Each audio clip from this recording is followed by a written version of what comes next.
እናቶች በራሳቸው ልጅ ቁጭ ብላ ቀረች ነው ምናምን በሚል ሴንስ እንደዚህ አይነት ነገር እንዲሆን ይፈልጋሉ። በአብዛኛው ስታይ የወንዱ ሚና ዛጋ ሄዶ ፒክ ማድረግ ብቻ ነው። ሌላውን ነገር ቶታል የሚጨርሱ ሴቶች ናቸው። ስለዚህ መጀመሪያ የችግሩ ባለቤት ሴቶች በራሳቸው ይሄ ነገር ግንዛቤ ሊኖራቸው ይገባል። ህፃናትን እንዴት ማሳደግ አለብን? ሃይማኖታችን ምንድነው የሚመስለው? የምንኖረውስ እንዴት ነው? እውነትን እውነት ውሸትን ውሸት ብለን ነው የምንኖረው? ይሄ የዲቮርስ ወይንም ደግሞ የጋብቻ መፍረስ በጣም ትውልድን ለሌላ ነገር እንዳያዳርግ ነው የኛ ፍራቻና ምን እናደርግ?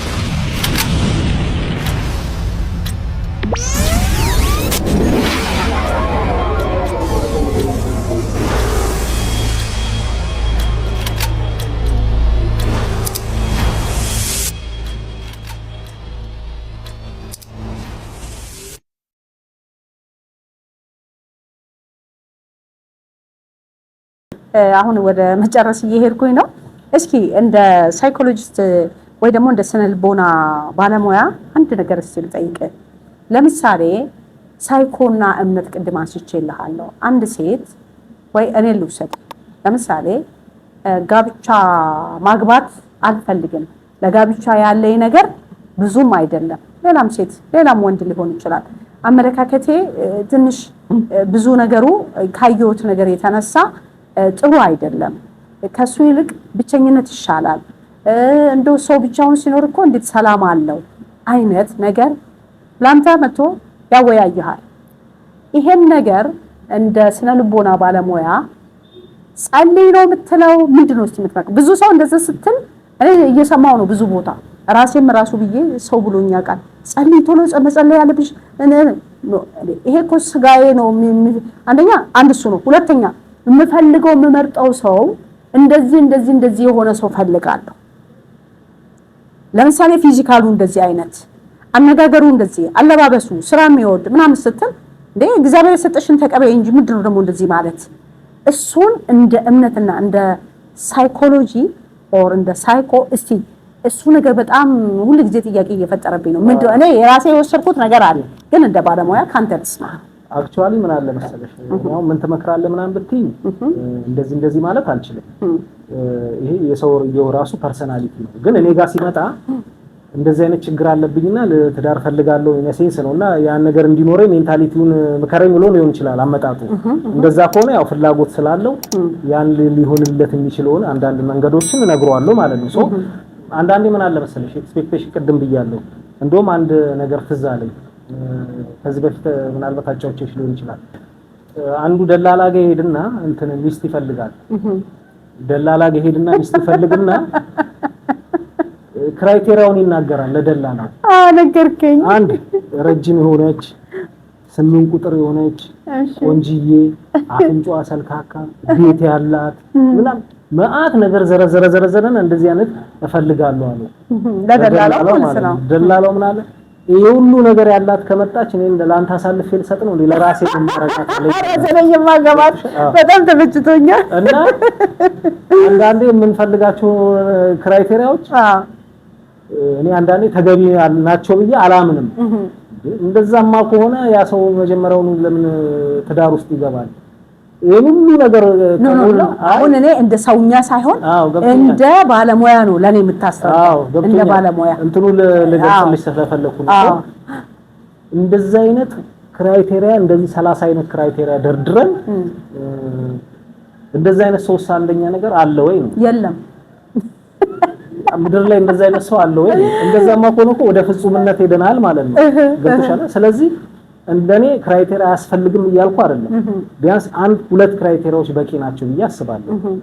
አንደኛ ምንድነው የሰው ልጅ ኳሊቲ ልንላቸው የምንችል አዳማጭ የሆነ ማለት ኮሙኒኬሽን ስኪል ላይ ለትግባቢ የምትችዩ ነገር ካለ በጣም ሌላ ብዙ ጉለቶች ካሉ አብረሽ ሆነሽ ነው ነገሮችን እየቀረፍሽ እንደ ሳይኮ ነው እየነገርከኝ ያለው፣ እንደ ባለሙያ ነው እየነገርከኝ። አዎ አብረሽ ሆነሽ ያ ሰው ፊሊንግ አሁን ከምትለው ውጪ ከሆነስ አሁን ለምሳሌ ብዙ ጊዜ ሰው ቤት ትሄድና እማትበላው ምግብ ነው የቀረበልህ፣ ግን ሰዎቹ ምን ይሉኛል ብለህ ምግቡን ትበላለህ፣ ትታመማለህ። እርግጠኛ እኔ እንደዛ ገጥሞኛ ቃል ማለት ነው። አሁንም ይሄ ማስመሰልን አይደለም እኔ የምፈልገው ከውስጥ አንተ አሁን 2 ክራይቴሪያ ነው ማየት ያለበት።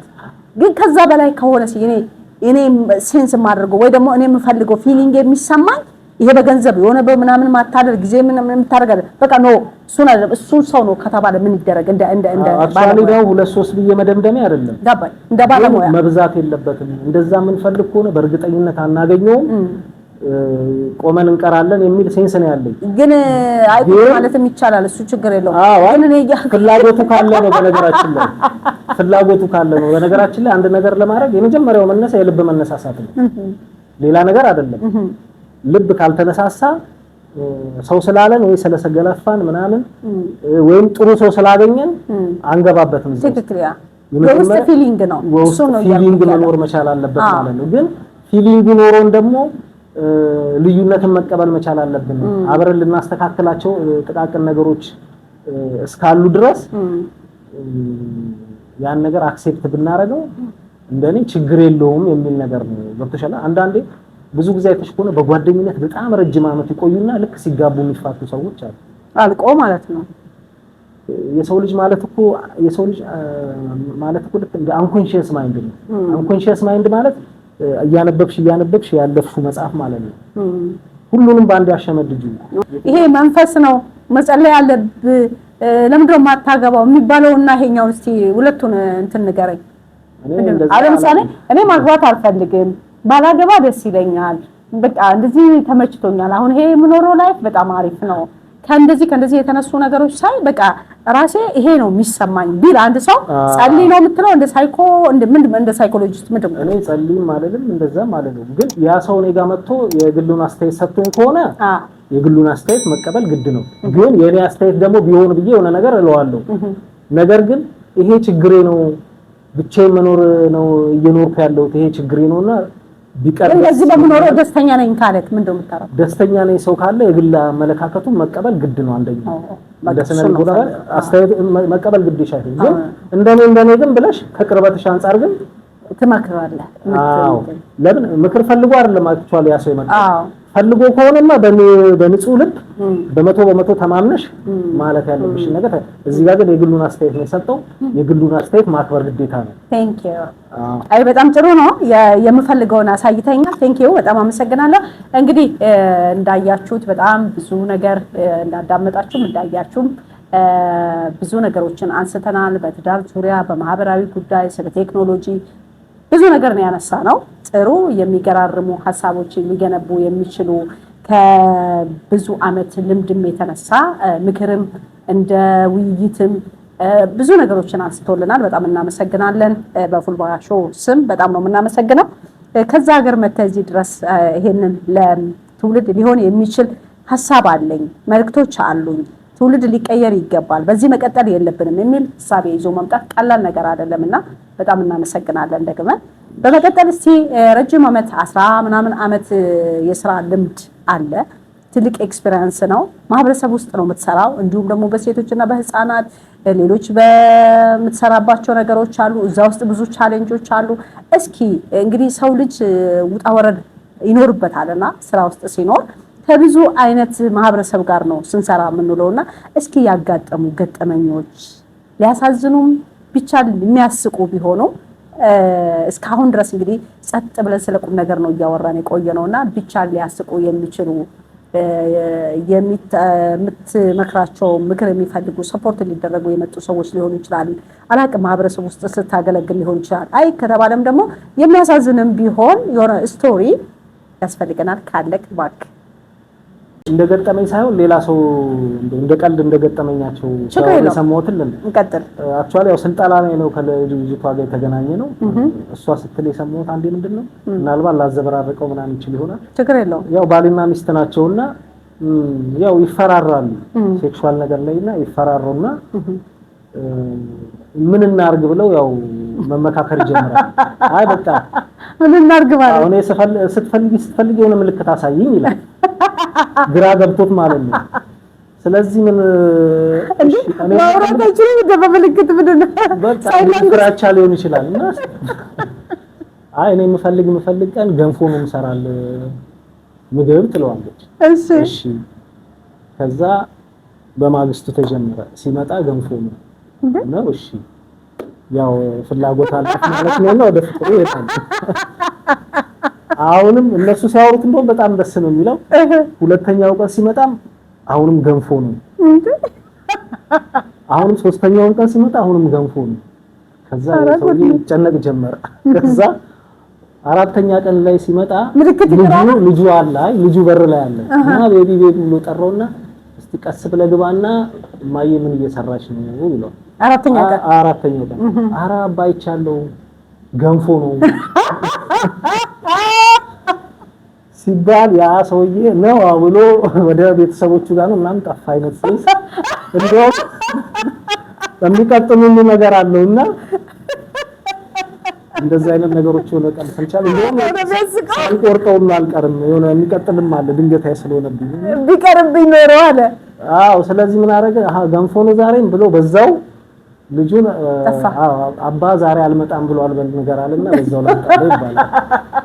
ከዚህ ሁሉ ግን ይሄም ደግሞ መልእክት የሚያስተላልፈው በመነጋገር ብንኖር ሲበቃልን በቃን አይ በቃ ይሄ ነገር ትክክል መረዳዳት መቻል አበዛሹ አይነት ነገር ሳቤ ቢያቀርብላት ሁሌ ደግሞ ለራስ ብቻ አለማሰብንም ይሄ እንትን ይላል። የፓርትነራችንንም ምን ማለት አለ መተሳሰብ መቻል እኔ የሆነ ነገር ፈልጌ እሷ ካልፈለገች ዛሬ በተለያየ ችግር ምን ችግር አለ ነገ አልፍም እንዲያብረና እንደምንኖር ዛሬ በትክክል ግንዛቤ ሊኖረን ይገባል ማለት ነው። ፓርትነራችን ምን እንደሚፈልግ ምንድነው የሚፈልገው ስለራሳችን ብቻ አይደለም ማዳመጥ ያለብን ከኔ ጋር ያለው ሰው ምንድነው የሚያዳምጠው። አሁን ብዙ ጊዜ የሚገጥመኝ እንዴት ነሽ ደህና ነሽ ፌስቡክ ላይ ይጽፉላል ብቻ የሆነ ቦታ ላይ ይጽፉላል እንዴት ደህና ወድጄሻለሁ እንዴ እኮ አንተ ነህ የወደድከኝ እኔ አይደለሁም የወደድኩ አይነት መልስ ብዙ ጊዜ የምመልሰውና እና ታዲያ ምን ስለሆንሽ ነው ወድጄሻለሁ ካልኩ ወድጄሃለሁ ማለት ነው እንዴት አይነት ሀገር ነው እንደሱ እኮ አይደለም የሚባለው አንቺ እኔን እንዴት አየሽኝ ልትወጂኝ ትችያለሽ ወይ ብለህ ጥያቄ ጠይቀኝ እንጂ እንዴት አንቺ አልወደድሽኝም የምትለውን ጥያቄ እንዴት ታቀርባለህ የሚል ነገር ብዙ ጊዜ ለብዙ ሰዎች እንደሱ አይነት ነገር ሐሳብ አነሳለሁና ላይክ ከሱ ጋር የተያያዘ ነገር ነው ይሄ። አሁን ይሄ ሰውዬ ምንድነው ግልጽነት የለም መጀመሪያ ራሱ ህግ አወጣ ህጉ ለመፈጸም ከበደው ችግር ውስጥ ገባ ማለት ነው። አዳምና ሔዋን ናቸው ዓለም ላይ ያሉትና አዳም ለሔዋን አላት ወይ በጣም ነው የምወድሽ እንደምወድሽ ታውቂያለሽ ወይ አላት በጆሮዋ በደንብ አድርጎ አሳምሮ ምን አማራጭ አለ አለችው ሌላ ሴት የለም ለየብቻ ስላሉ እስካሁን ድረስ በሰፊው ሊገነቡ የሚችሉ ሐሳቦችን ከተለያየ ርዕሶች አንስተን ስለ ትዳር ስለ ቴክኖሎጂ ስለ አኗኗር ግዴታችን መብታችን በጣም ብዙ ሐሳቦችን ሊገነባ የሚችል ትውልድን ሊያተርፍ የሚችል እንደ ስነ ልቦና ባለሙያ ስታወያየን ቆይተሃልና ከዛ ድረስ ለፍተህ እዚህ ቦታ ላይ እንግዲህ የጊዜህን መስዋዕት አድርገን የመጣኸው ለትውልድ ሊሆን የሚችል እንዲሁም ማህበረሰብ ሊገነባ የሚችል መልእክት እንዳለህ ደግሞ እኔ ማምናለሁ።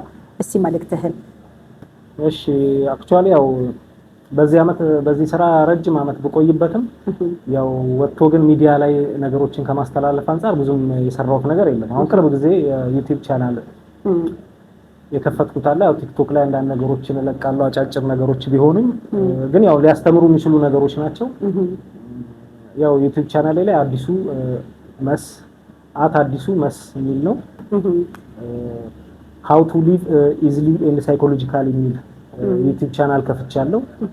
አክቹአሊ ያው እዛ ውስጥ እየገባችሁ ያው ሰብስክራይብም እያረጋችሁ አንዳንድ ነገሮችን ብታዩ ጥሩ ነው። አክቹአሊ ያው እኔ እንደ ዩቲዩበር ራሴን ቆጥሬ አይደለም ብዙ ክፍተቶች አሉት ያቀራረጥ ችግር ሊኖር ይችላል እና እኔ ባለኝ ነገር ዋናው ነገር መልእክቱ ተላልፏል የሚለው ነገር ነው እንትን ምለው ሰው ምንድነው ማንኛውም ችግር ያው ማህበረሰብ ላይ የሚፈጠሩ ሶሻል ፕሮብሌሞች አሉ ሳይኮሎጂካል ፕሮብሌሞች አሉ ማንኛውም ችግሮች ሊፈጠሩ ይችላሉ። ነገር ግን ምንድነው አንድ ነገር ወይ ባለሙያ ቀረብ ብሎ ማውራት ለዚህ ነገር ላይ ግንዛቤ ላለው ሰው ቀረብ ብሎ ማውራት ብዙ ነገሮችን ችግሮችን ያስቀራል ብዬ አስባለሁ። ለምሳሌ አሁን በትዳር መካከል የሚፈጠሩ ችግሮች ምንድነው ሎንግ ላስት ችግሩ ምንድነው ብሎ ወደ ካሜራ ማሰቡ ተገቢ ነው ብዬ አስባለሁ። ምክንያቱም ልጆች ይኖራሉ ቤተሰብ ማለት እንግዲህ አንዱ የሶሻል የመጀመሪያው መሰረት ፋሚሊ ነው። ከፋሚሊ ነው ኢንስቲትዩሽን ምናምን እያለ የሚቀጥለው ማለት ነው። ሶ እዚህ ነገር ላይ አክብረን ችግሮች ሊፈጠሩ ይችላሉ። በአብዛኞቻችን ጋር ያለ ችግር የኮሙኒኬሽን ችግር ነው። ችግሩን ልንፈታበት የምንችል ሜንታሊቲ አልለመድንም ነው። ሶ እንደዚህ አይነት ችግሮች ሲፈታ ችግሩ እንዴት ልፍታ ብሎ ነው ማሰብ ያለበት እንጂ መሸሽ እና ወደ ሌላ ነገር ውስጥ መግባት ሌላ ማህበራዊ ችግር ቀውስ ሊያመጣ ስለሚችል እዚህ ላይ ባለሙያ ብናማከር የተሻለ ሰው የምንለው ጋር ቀረብ ብለን ብናማከር የተሻለ ነው ብዬ አስባለሁ። ይሄ በጣም ብዙ ነገሮችን ያስተካክልልናል ማለት ነው። ያለኝ መልእክት ይሄ ነው። ይሄ በቂ ነው ብዬ አስባለሁ። እኔም አመሰግናለሁ። አድማጮቻችን እንግዲህ እንደሰማችሁት ከስነ ልቦና ባለሙያ አዲሱ መስፍን በጣም ትልልቅ ሴቶችን እንደወሰድን ሊገነባ የሚችል ትዳርን ሊያተርፍ እንደሚችል ሰዎች መጀመሪያ ኮሚኒኬሽን ላይ ወይም መግባባት የሚለው ነገር ላይ መስራት እንዳለባቸውና መናበብ የሚለው ነገር በጣም የሚገራርሙ ሀሳቦችን በማስታት ሊያስተምረን የሚችል ራሳችንን እንድናይ ራሳችንን እንድንገዛም በሃይማኖት ዙሪያ ይሄን በማህበረሰባዊ ምን እንስራ ለኛ ምንድነው የሚገባው ምንድነው ከኔ የሚጠበቀው የሚሉ ሀሳቦችን በማንሳት ትልልቅ ሰፊ የሆኑ ሀሳቦችን አካፍሎናል። በጣም በፍልባሾው ስም እናመሰግናለን። ቀጣይ በሌላ ፕሮግራም እንገናኛለን። ሰላም ሁኑልን። እንወዳችኋለን። ባይ